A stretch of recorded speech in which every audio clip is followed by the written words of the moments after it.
депутаттық сауал Тамара Дүйсеноваға. Құрметті Тамара Босымбекқызы, қазақ жетімін жылатпаған, кемтарын кемсітпеген текті жұрт едік. Алайда кейбіреулердің безбүйректігінен ақыл есі кемтар адамға екінші, үшінші топтағы мүгедектікке жатқызып, оған тиісті қолдау жасай алмай жатқанымызда шындық.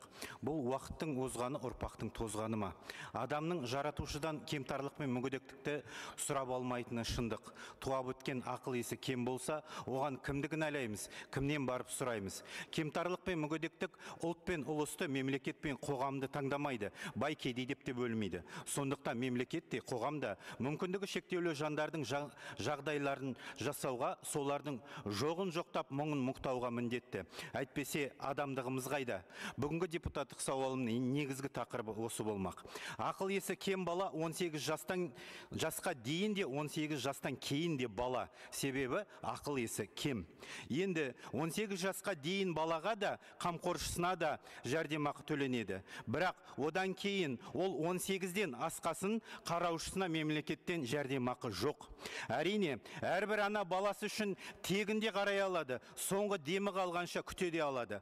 Туғаннан ақыл есінде ауытқуы бар балалардың 95% екінші топтағы мүгедектер.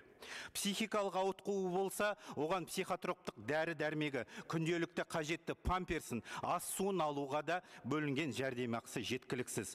Бұған дейтін себебім, маған осы тектес өтініштердің бірнешеуі түседі. Кеше ғана Астана қаласында 16 жастағы ақыл есі кем жасөспірім 5 жастағы балаға өміріне қауіп төндіріп, айтарлықтай зақым келтірді. Ал 18-ден асқан ақыл есі кем бала не істемейді, оны қарау тіптен қиын. Тағы бір кейсті келтірейін. Жалғыз басты ана ауылдық жерде ақыл есі кем 18-ден асқан баланы бағып, оған қамқоршылық жасап отыр.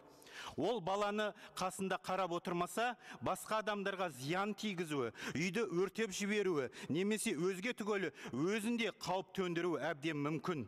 Міне, осындай баланы бақылап қамқоршы болып отырған анасы ешқандай да ақы алмайды.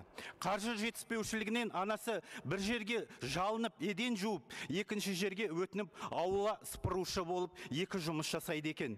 Жалғыз бастының жалақысының біреуін уақытша күтушісіне, екіншісін жартысын дәрі-дәрмек пен таксиге жұмсайды екен. Екі жұмыс жасамаса, қаржысын жеткізу мүмкін емес. Оның бар мақсаты жеке басы емес, баласының қамы. Міне, осындай ақылы есінде кемшілігі бар, оның ішінде аутизм, олигофрен, Дауна синдромы сияқты мүгедектер қаншама. Сондықтан мүмкіндігінше оларда бірінші топқа өткізу керек, немесе ақыл есі ауытқуы бар екінші, үшінші топтағы мүгедектерін қамқоршысына жәрдемақы мен инватакси қамтамасыз етуі қажет. Ақыл есі кем адамдарға арналған мекемелер негізінен ірі қалаларда орналасқан, ауылдағы азаматтарға тіптен қиын. Денсаулық сақтау министрлігінің деректеріне сәйкес, Қазақстанда мінез-құлқы бұзылғанымен психикалық ауытқуы бар 200 мыңнан тарта адам тіркелген. Психикалық ауытқуы бар ересек адамдар саны 2024 жылы 1705 адамға өскен. Ақыл есі кем балалар саны 4000 балаға ұлғайған. Яғни бүгінде 27286 18 жасқа дейінгі бала бар. Батыс елдері ақыл есі кем балаларды еңбек терапиясымен емдеп қоғамға бейімдейді. Ал бізде қарапайым қамқоршыға қамқор бола алмай отырмыз. Құрметті Тамара Босымбекқызы, жоғарыда айтылғанды ескере, екінші, үшінші топтағы ақыл есі кемшілігі бар мүгедектер қамқоршысына 18 жастан асқан соң да арнайы жәрдемақы белгіленсін. Туғаннан ақыл есі кем балаларға бірден бірінші топ белгіленсін. Ақыл есі кемшілігі бар екінші топ мүгедектеріне арнайы инватакси қызметін белгілеу қажет. Құрметпен ауыл фракциясы депутаттары, инклюзивті парламент топтарының депутаттары.